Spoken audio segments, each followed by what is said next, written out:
یہ نسل کشی یا جینوسائیڈ ہوتی کیا ہے اور یہ لیبل لگ جانے سے کیا ہوتا ہے؟ آئیے جانتے ہیں۔ دوسری جنگ عظیم میں نازی جرمنی کی جانب سے یہودیوں پر ہونے والے مظالم کے بعد ایک پولش وکیل رافیل لیمکن نے یونانی زبان سے ماخوذ لفظ جینوسائیڈ کا استعمال شروع کیا اور اسے عالمی جرم قرار دینے کی کوششیں شروع کیں۔ 1946 میں اقوام متحدہ کی جنرل اسمبلی میں پہلی بار اسے عالمی جرم قرار دیا گیا اور پھر 1948 میں ہونے والے جینوسائیڈ کنونشن میں نسل کشی کی ایک باقاعدہ تعریف اختیار کی گئی، جس کے مطابق ایسے تمام جرائم جن کا مقصد کسی ایک فرقے، نسل، قوم یا مذہبی برادری کو مکمل یا جزوی طور پر تباہ کرنا ہو، نسل کشی قرار دیے جاتے ہیں۔ یہ جرم انٹرنیشنل کرمنل کورٹ اور عالمی عدالت انصاف کے دائرے اختیار میں آتا ہے۔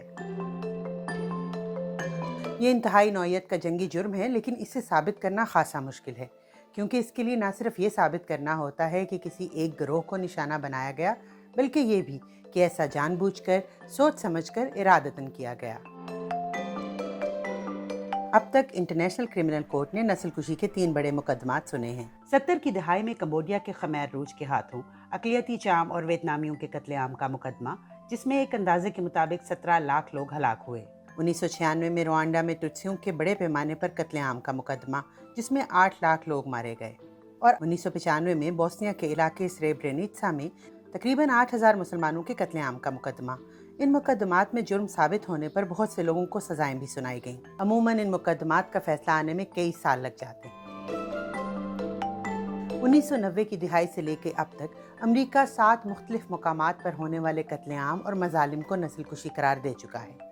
ان میں بوسنیا، روانڈا، عراق، سوڈان کا دارفور صوبہ، دولت اسلامیہ کی جانب سے یزیدیوں کا قتل عام، میانمار میں روہنگیا مسلمانوں کے خلاف کریک ڈاؤن اور چین میں ویگر مسلمانوں کے ساتھ ہونے والا سلوک شامل ہے۔ لیکن قابل ذکر بات یہ ہے کہ کسی ملک یا گروپ کو نسل کشی کا مرتکب قرار دینے کا مطلب یہ نہیں ہے کہ امریکہ اس کے خلاف کوئی سخت اقدامات کرنے کا پابند ہو جاتا ہے۔ اس لیے یہ اعلان بڑی حد تک علامتی ہے، لیکن اس سے ظلم کرنے والے گروپ یا حکومت پر اخلاقی دباؤ ڈالنے میں مدد مل سکتی ہے۔